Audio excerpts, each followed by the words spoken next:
It's the next morning here. I couldn't sleep. So it's 6:30 in the morning. Beautiful morning, and I'm just painting this little hill. You can see how it's beginning to look. Beginning to look a bit more realistic. So my same usual mix of 50-50 grey acrylic, half water, half paint. And I'll just paint that on. And then I'll use some browns to make some areas where water has been running down. And then paint it with my 5-to-1 mix of black, 1 part black to 5 parts water, or maybe 6 parts water. Depends how it looks when I start doing it. So that's what I'm up to at the moment. So you just throw this on and then just run around, have a look, make sure there's nowhere you missed. You don't have to be too fussy, but anywhere you missed, get that brush into all those little grooves and make sure you find any little spots that you might have missed. You don't need the highest quality brush for this either, because of the very nature of what you're doing. You're just doing a rough finish on top of these hills, and this is supposed to represent rock, so it'll be a rock hill, my usual favorite type of hill, because I'm not doing this static grass. I'm not buying this thing for static grass and then having to order static grass from somewhere. You won't get it in Latvia. So doing a rock is just as good. And I can make some grass out of some sawdust from cutting the wood when I was making my baseboards. I kept the sawdust in a jar, so I can sieve that sawdust, keep the small bits, mix it with some green, watered down green paint, and then I will have some grass. Then I can just put some PVA glue in some areas and sprinkle a little bit of grass. So anyway, I'm going to pause this now. That's what I'm up to. This is under the track, not seen. I'll paint this bit here. This is not seen. And anywhere that's seen, I'll paint. So this is the first, this is the grey coat. Alright, so I've done the grey, and I'm just adding a bit of weathering just before I do the black wash. So I'm very likely putting stains where water may have fell down the rocks, down onto the grass. Same with the corner piece here. So literally it's a 50-50 wash. And just wherever I think there might be a little gathering of water, I'm just putting a little bit of a runoff. And that's all I'm doing. 50-50 wash. Just mixed like that. Acrylic paint. And now you won't see most of this because it will be covered with the black wash next. So I know at the moment it looks extremely false, and probably will so when I'm finished as well. But let's not go there. Okay, there's the runoff area there. Let's imagine that runs off down there. We have a bit running off down here. It shouldn't be sitting on top of that rock, but we had some very heavy rainfall recently in the borderlands. Right, so that's about it. So I'm just putting that wash on. I'm going to let that dry a little bit. What I'm going to do then is I'm going to mix some of the brown with a little bit of cream to get a lighter brown. Okay. And then what I'm going to do is I'm going to dry brush now. So I'm not going to use this watered down mix. I'm going to use the full strength paint. This grey, let me show you the tin, sorry guys. This grey acrylic, okay, Going to mix it with a bit of this brown acrylic and get a light brown and sort of a. I'll put some more marks down here just to get a different sort of a colour into this. As soon as this is dry, I'll put a little marks in here, a little bit drier. Then I'll go over it all with the black wash. And let's see how it looks when we're done. So that's what I'm up to at the moment. I'll come back to you when I'm putting that dry brush stuff on. I'm messing this one up a little bit. I wanted to get this so you have the two different colours there. Then when you put the black over it, it won't be as noticeable. And then maybe I'll dry brush it a little bit later on then. So at the moment, I'm just sort of, I don't know if you can see in there. It's giving it a couple of different colours just to try and highlight certain little pieces with a few different colours. Now look, it's only very it's only very subtle. I don't know. Get this English. I get worse. Absolutely mad. It's only very gentle. You can see where it's just leaving some of the dark browns. Leaving some of the dark brown. Let me show you here. There's some dark brown, right? Just going to put this down. And I'm just, some of the dark brown areas are highlighted. You see? I'm taking the darkness away. So I can do that here, and do it here. So there's just a little bit in here. Not completely dry brushing, but a little bit of a dry brush effect. Again, here, here. And I'll be dry brushing some white onto this after the black when I'm finished. So, okay. That'll do. Leave that to dry. Next, I'll be putting some black wash onto this. So I've got to let this dry for a short while. It's another extremely hot day today in Latvia, so shouldn't take too long to dry. So I've got my mix now, which is about a 5-to-1, 5-to-1, 6-to-1, no less than 5-to-1. And you'll see when I put it on, so it's a 5 parts water, 1 part black. And immediately when you put it on, it breaks down. And then you get this sort of, the rock effect that I have on my other track. I have everywhere. But come on, these tracks are built in the same area. So, you know, it's going to have this style of rock. It's like a slate quarry rock. Go on, prove me wrong. So, you just bung this on. You don't want to paint it in too much because the whole idea is it's a wash. You're not painting. You're just, you know, you're just giving it an effect. And you can see it's going quite well. You can see your browns are coming through there. Your water runoff marks. And the thing is, if you want a little bit darker, well, when it dries, just run over it again. And this paint goes very far.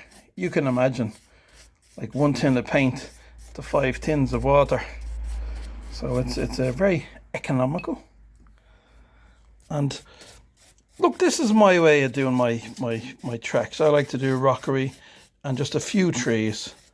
I'm not going for huge scenery, especially not with this track, because this track is this is a race circuit more so than a scenic track. But I will be, when Christmas comes, I'll be going to the local shops and I'll be buying some more of those Christmas trees. So I'll have a few Christmas trees, evergreen trees, without the Christmas balls, of course. And they'll be at the ends of the tracks in various different places and up the top corner and whatever. So I will be doing some scenery. Buildings, no, because then you're stuck to a scale, if you understand. I mean, I'm doing 143, 132, 124. So buildings, no, but signs, yes. You know, I mean, I love those signs that the guys Magnetic Racing do. And, you know, they work for all scales. It's just a big sign, you know, with a made from scaffolding or wooden scaffolding or whatever. And they look great. So that's something that I will, in the future, look to getting a few signs from Magnetic Racing. I'm putting my own stickers on them maybe or something like that. So I probably won't buy them direct from Magnetic Racing because of the problems with importing to Latvia from the UK. But I'm sure, I'm almost 100% certain I've seen them on Slotcar Union's page. So I can get them through Slotcar Union, but still support the guys, Ian and Doug, who make the most amazing stuff. If I was building a strictly 132 scale set and I wanted pit buildings and garages and everything, absolutely amazing. And then I'd get my figures, and then I'd be asking Tara, can she paint some figures for me? Because she's doing an amazing job compared to my amateur job. So there we go. There's a hill. There's a rock hill. Now, would you believe that came from? You know that hill came from some styrofoam. Various different types of styrofoam. A little bit of patience. Had to do this over a few days. You know, do an hour, one part, come back, do another part. So that's that. It's hard to see in the light here. It's not great light here. That's a bit, it's not that bright. That's the camera compensating for the light in the background. That's about what it looks like there. Very happy with that. Now I'm going to undo this one. You can see the difference. There's the one that I've painted. There's the one that I haven't done yet. So the black wash makes huge. Let's do a bit. Let's do a bit while I'm waffling around, while I'm talking. Maybe I'll start up the top corner here. This will take a lot longer. Much bigger area to cover. And this is great. Now, again, I got to give credit to Boone for where I first learned how to do this sort of stuff. And I will always give credit to somebody. I'm not going to say this is all, oh, I know how to do this, you know, this is what you do. No, I'm going to say where I learned it from. YouTube, Boone's Slotcar Garage. Check him out if it's your first time to do anything like this. Now, I petered off in, you know, some of my own little ways of doing things, which we all do. We look at the way that we learn from our teacher as such, and then we go off and we add our own character to the particular scenic piece, you know. Like I had cat litter in my indoor track for an area where people stand to watch the racing. Now that cat litter, if you go to Model Railway guys, some Model Railway guys wanted to use that as let me just show you how I'm getting on there. I'm going to pause this in a minute. Some Model Railway guys wanted to use that as ballast, and the other Model Railway guys were saying, "Oh God, no, don't use it. It goes clumpy and, you know, it just doesn't look right." And that's very true for ballast on the Model Railway. But for an area where people stand, or where they park their cars, on a slot car track, that doesn't have to look so precise as ballast on the Model Railway, I'll use cat litter. And as soon as the cat went and died 2 years ago, at Christmas time, I said I might use the cat litter for something. I'm sure the cat would approve. It'll be a cat-approved area wherever I put the cat litter. So, yeah. So, okay. So there you go. Look, that's a little bit done there. And then that's not done. I'll go ahead and I'll show you when I'm finished. Okay, so I have this area almost complete. It's a little bit here.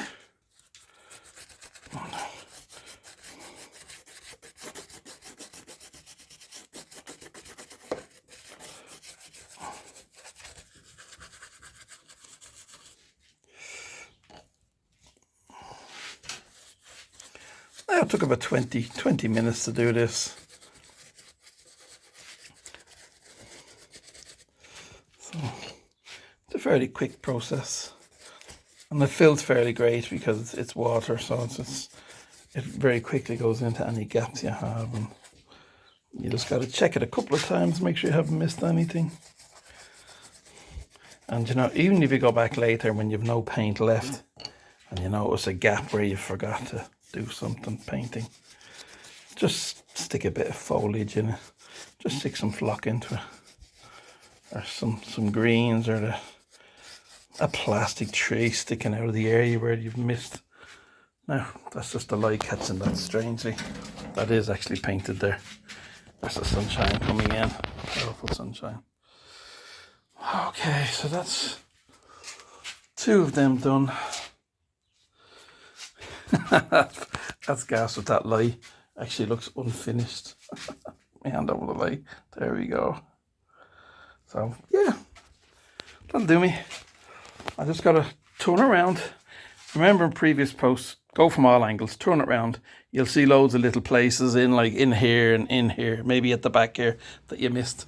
So make sure you go at it from all 4 angles and check you haven't missed anywhere.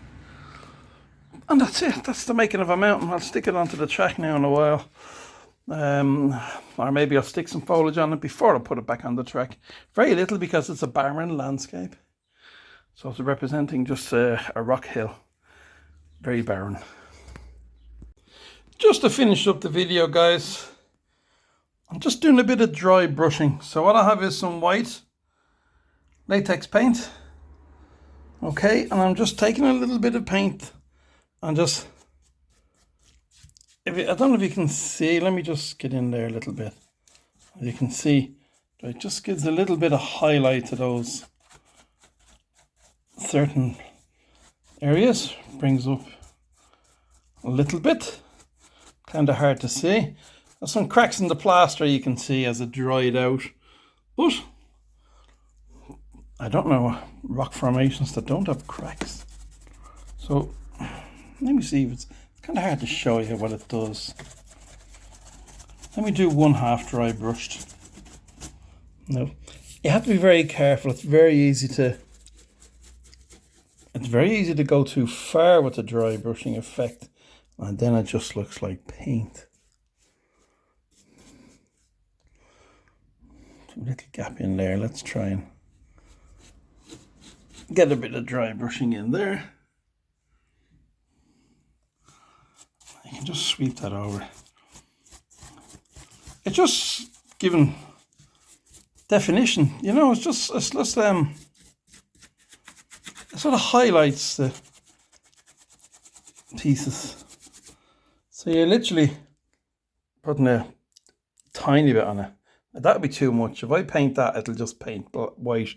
So I'm going to get rid of some of it first. Try it very gently. And as it comes off the brush, I can add a bit more to the brush. So here we have a piece here. Now, let's see if you can see any difference. It's kind of hard to see the effect, you know what I mean? It's very subtle. But it is noticeable. You know, it gives it that little touch of realism. That, like, you know, when people say there's something about it, you don't quite know what it is, but it's something about it that has that little touch of class. And that's what the dry brushing is. Now, maybe just be careful, don't put too much on. If you do, go over it again with your black. And put a little bit there where the water comes down. A little bit there. I'm very pleased at how this little corner hill turned out. It's better than I expected.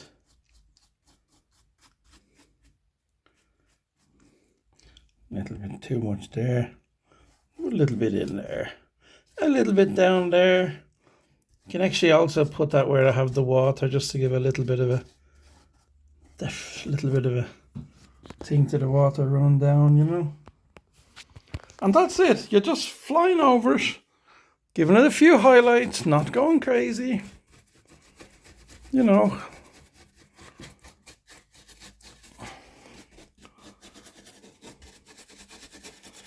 You're just getting a little bit of definition. And that's it. That's the dry brushing I do. It's very little. But, you know, Now this particular piece is not really seen very well. This piece is hiding in a corner. Let me bring it around and show you where this bit is hiding. I'm sure you know where this bit is by now. But let's go for a walk.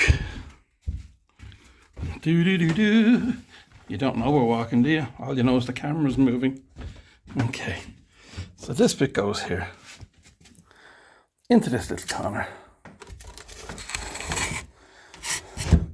And in there, we have a little house. Just for the mice and the spiders. You know, all the little visitors you might get to the garage. So there's that bit now. It's a bit better to see under this particular light here. You know. So that's it. You know. I'm planning to do some mountains here. You can see my pencilings. This is the border wall. I'm gonna try and think of some border fencing or something to put on top of the border wall. I'll paint this little piece here in front of you. I need to paint that white as well.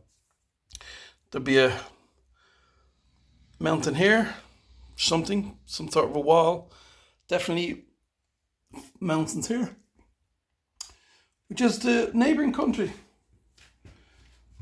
Because the Borderlands Raceway runs right up to the border, hence the name. So this is the border line here. And in here will be the dark mountains of the neighbouring country.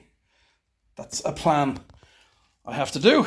I haven't planned it out too much yet, but it's an ongoing idea, which I got from looking at Shane's channel, Hugh's Slotcar Garage. And I hope I got the name right. I'll put it up here. It'll be here somewhere. Anyway, but so I got this idea from Shane, from Hughes. He done a wonderful mural on one of his tracks. And I just thought, yeah, I think I'd love to do that as well. It goes with the Borderlands as well. They have the dark mountains and a bit of a sky. Now listen, guys, I've never painted before. I haven't a clue how to paint pictures. I'm crap. Useless, absolutely useless at painting. So that's why I've taken my time thinking about it. I've downloaded a couple of YouTube videos on how to paint hills. So I'm going to give it a little go. I'm going to give it a little try and see how it works out. All right, that's it. That little corner is a work in progress, guys. Okay. You can already see where there's some little chunks out this hill where cars have hit it, you know, during racing. You know, the racing accidents. It's okay, it's normal. So, yeah. Everything's coming along beautifully, as you can see. Now I'm just going to do a bit of highlighting on this as well. So I'm just drying off my brush. It's too much paint on at the moment. Get rid of some of that paint. And just little bits, just to highlight a little bit.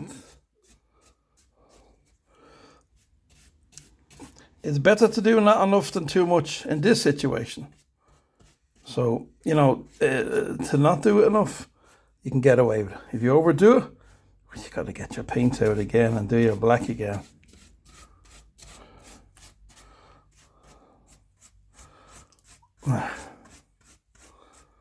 Again, I'm just giving it, now I went against that tree, that's bad. I'll have to paint that later with a little bit of brown or black.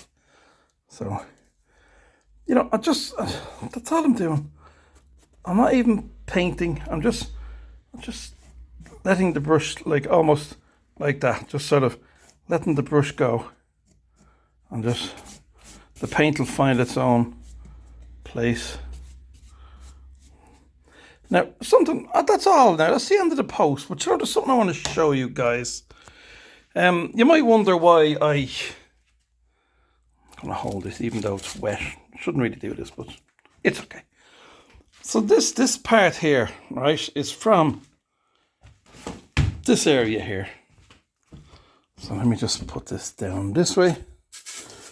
Okay, get this in my right hand. Now, so this part is the corner here, okay? For reasons, it protects the cars from crashing into the wall. It gives a bit of a, bit of an interest to this corner.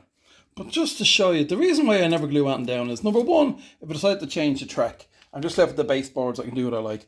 But number two, you can put this in many different places. Let's say you're doing some photographs, you want something different, you've been photographing your track for years, you want to change it. Well, why not put that hill there? So if you're taking a photograph of your car here, you've now changed this a little bit. Come around, photograph from here, say, you now have a wall beside the track. Here's another example. Come around here with me, guys. So at the moment, here at the end of the straight, we have our tree and our fence, okay? I don't glue the trees down. Take the tree out, right? Put it in here, okay? At the end of the straight, you have a bit of a wall. You could put it here like this, So it's just, if you're doing stuff like this, don't glue it down. Leave it in a situation where you can move it around and do what you like with it. It's not sitting on the base, this one. It's light enough, doesn't need the base. Just the styrofoam. There's the back of it. There's the rear of it. Just styrofoam. So that's it. I've done that one. A little bit of definition on it, just a little bit of dry brushing. I'll show you the difference. There's one with a little bit of dry brushing, as I just showed you. Okay. Here's one with no dry brushing. See if you can see the difference. Might be hard, but there's that one. There's this one. So, so if you look at that, then look at this, and look back at that. Okay, so that's all you're doing. You can see, I'm sure you can see the difference. Well, listen, thanks for watching this. This is probably, won't be doing scenery stuff for a while. I have a few car reviews I want to do. I have a thing coming up about photography. I have a few things in the pipeline coming up shortly. So let's make this the end of the... There's a little spider friend, look. He's on the way. He's famous. Look, you're famous, bud. But anyway, yeah, so let's just move on to new things now. If I do any more scenery, of course I will video what I'm doing. But for the moment, I think we're nearly done with this part of the scenery. Now, I want to put some flock. I want to put some greens, some of this type of stuff in the odd crevice. I might put a few little green bits along here on this ledge, maybe. That's just future plans. You'll see it in the pictures later on. Okay, I'm rambling as usual.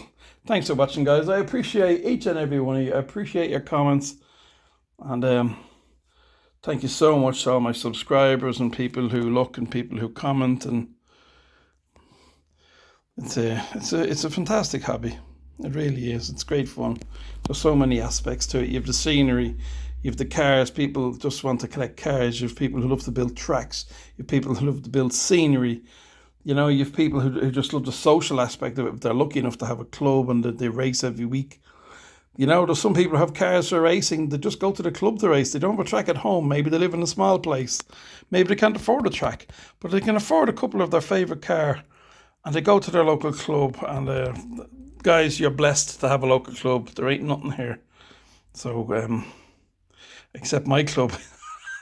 Which someday I hope will get going. We'll see. Watch this space, as they say.